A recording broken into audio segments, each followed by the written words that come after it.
하나님께서 이렇게 말씀하셨습니다. 2절 말씀입니다. 여호와께서 이와 같이 말씀하시되 이 성에 머무는 자는 칼과 기근과 전염병으로 죽으리니, 즉 나라가 망하는 거예요. 그러나 갈대아인 바벨론 사람들을 이야기하죠. 바벨론에게 항복하는 자는 살리니, 지금 뭐를 권유하고 있어요? 아니, 지금 맞서서 싸워도 우리가 하나님의 민족이고 하나님의 백성이고 우리가 다윗의 혈통인데 지금 여기서 항복이 가당키나 합니까? 죽으면 죽으리라고 싸워야죠. 그러나 지금 무엇을 하나님의 말씀으로 예레미야가 권면하고 있습니까? 항복하는 자는 살 것이라고 권면을 하고 있습니다. 그는 노량물을 얻음같이 자기의 목숨을 건지리라. 여기서는 우리가 그래도 자존심이 있지, 그래도 우리 민족이 걸어온 길이 있는데 우리가 그래도 힘을 합쳐서 한번 해봐야 되잖아, 이게 중요한 게 아니라 하나님께서 뜻을 정하셨을 때 하나님의 말씀 가운데 순종하는 것이 훨씬 더 중요하다는 것을 우리가 알 수가 있습니다. 때로는 우리가 인간의 힘으로, 인간의 정성으로, 또 인간의 실력으로, 또 인간의 어떤 정신으로 이겨낼 수 있다고 생각을 하지만, 하나님께서 뜻을 정하시면 사람이 그 문을 열 수도 닫을 수도 꺾을 수도 더할 수도 없는 것입니다. 하나님의 말씀, 하나님의 뜻이 무엇을 말씀하고 계시는지 우리가 경청해야 되는 이유가 바로 이것 가운데 있습니다. 3절에 하나님께서, 여호와 하나님께서 이렇게 말씀하시죠. 이 성이 반드시, 어떻게 해요? 반드시 바벨론의 왕의 군대에 넘어가리니. 그럴 수도 있어가 아니에요. 혹시 만약에 if가 아니에요. 반드시예요. 반드시 바벨론의 왕의 군대에 손에 넘기겠다고 하십니다. 그가 차지하리라 하셨다 하는지라. 이것이 여호와의 말씀입니다. 근데 이게 아무리 여호와의 말씀이라고 할지라도 이 얘기를 듣는 사람들이 얼마나 기분이 안 좋겠습니까? 지금 저 사람이라고도 못하죠. 저 인간이 지금 뭐라 그러는 거야? 우리나라 일제강점기 시대 때 우리를 그렇게 괴롭힐 때 우리는 일본에 항복해야 됩니다, 우리는 일본 사람들의 통치를 받을 수밖에 없는 미개인들입니다, 이렇게 말하면 그게 매국노지, 그게 어떻게 좋은 쪽으로 바라볼 수 있겠냐는 말입니다.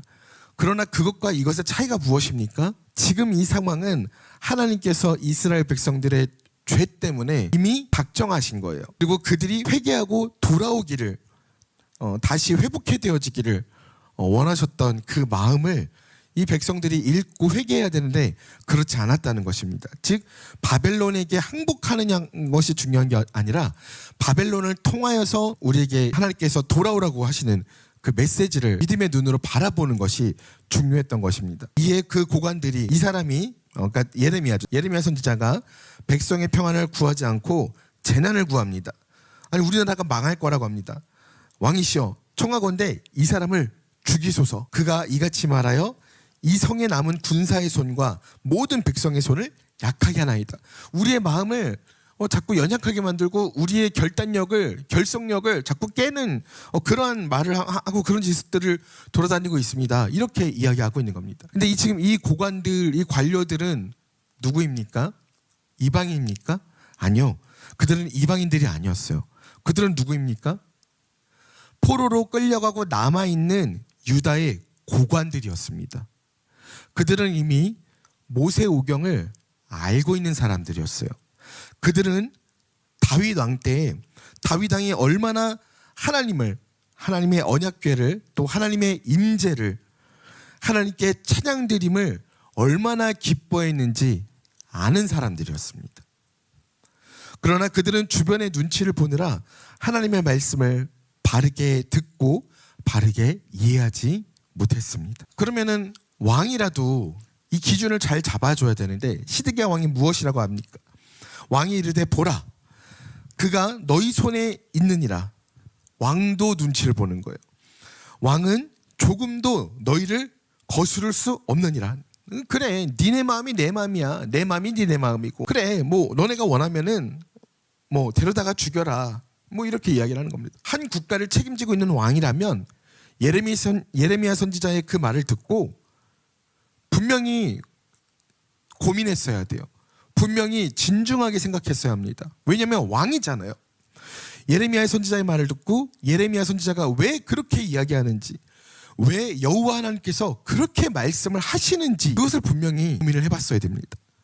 그러나 시드기야 왕은 그 말씀이 정말 하나님의 말씀이신지 확인하려고도 하지 않았고, 듣지도 않았고 기도하지도 않았고 고민하지도 않았어요. 그리고 또 받아들이지도 않았습니다.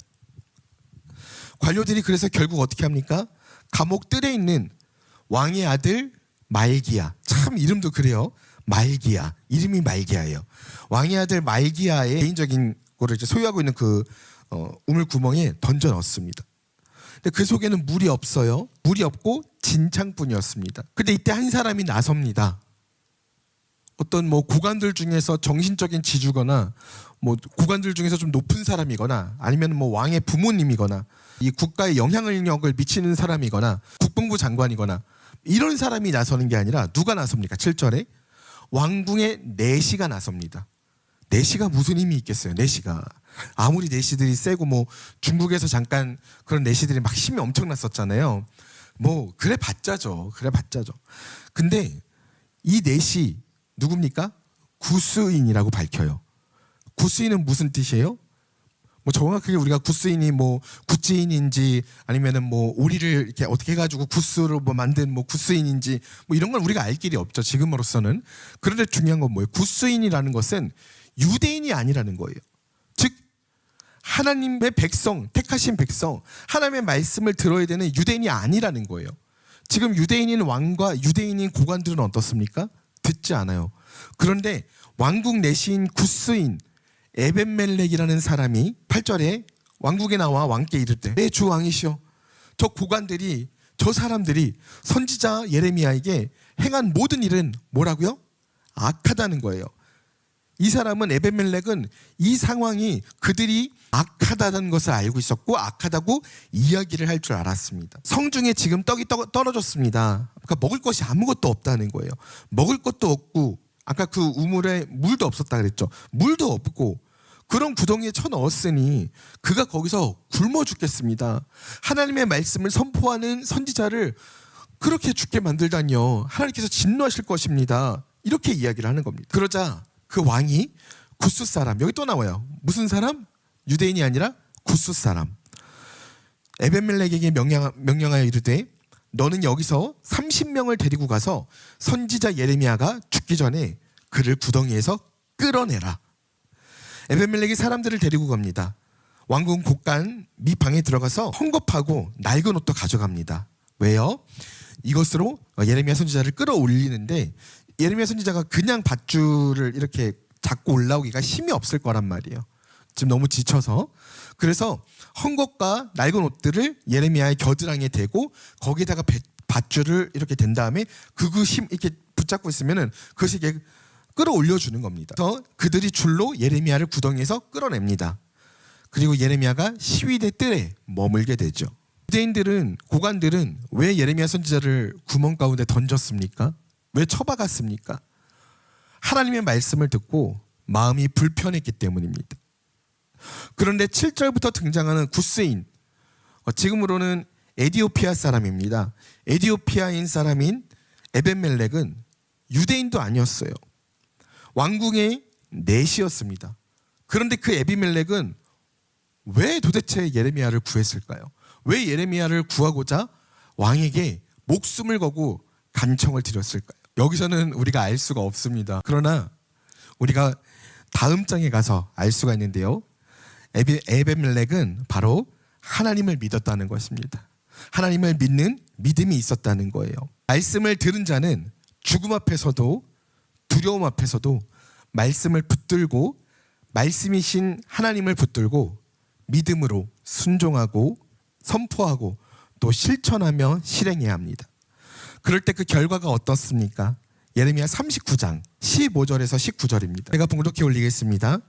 예레미야가 감옥들에 갇혔을 때 여호와의 말씀이 그에게 임하니라 이르시되 너는 가서 구스인 에비멜렉에게 말하기를 만군의 여호와 이스라엘의 하나님의 말씀에 내가 이 성에 재난을 내리고 복을 내리지 아니하리라 한 나의 말이 그 날에 하나님의 때에 내 눈앞에 이루리라. 에벤멜렉, 내 눈으로 하나님의 말씀이 이루어져 가는 것을 이제 네가 보게 될 것이다.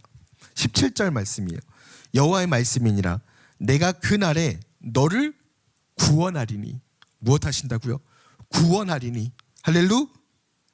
구원하리니 내가 그 두려워하는 사람들의 손에 넘겨지지 아니하리라. 블레셋 사람들이 쳐들어올 때요, 그들의 노예로 끌려갈 때 얼마나 무섭고 두렵겠습니까? 그러나 내가 너를 구원하리니 내가 에베멜렉이 그 두려워하는 사람들의 손에, 블레셋 사람들의 손에 넘어가지 않게 한다고 하나님께서 말씀하시고 약속하고 계십니다. 근데 구원하실 것인데 어떻게 구원하실 것이냐? 18절 말씀이에요. 내가 반드시 너를 구원할 것인즉. 어떻게 해요? 반드시 너를 구원할 것인즉 내가 칼에 죽지 아니하고 내가 노량물같이 내 목숨을 얻을 것이니 이는 내가 나를, 에베멜렉이 하나님을 믿었음이니라. 여기서 에베멜렉이 왜 자신의 목숨을 걸고 왕에게 나가서 간청하여 예레미야를 살렸는지가 여기서 드러납니다. 하나님께서 뭐라고 말씀하셨어요? 내가 나를 믿었음이라. 여호와의 말씀이니라. 할렐루야. 너무 감동이지 않습니까? 어려움이 있습니다. 또 좋지 않은 소식들과 상황들이 있습니다. 또 그런 관계들이 있고 좋지 않은 기분과 감정들, 그리고 극도로 예민하고 또 극도로 불편한 가운데 우리가 서 있을 때가 있습니다. 그러나 그 상황 가운데서도 하나님을 믿고 하나님의 말씀을 붙들고 실천하고 행함으로 살아가는 우리 그리스도인들 되어지기를 소망합니다. 내가 너를 반드시 구원할 것이다 라고 말씀하시는 하나님의 약속 위에 바로 서는, 하나님께 이렇게 인정받기를 소망합니다.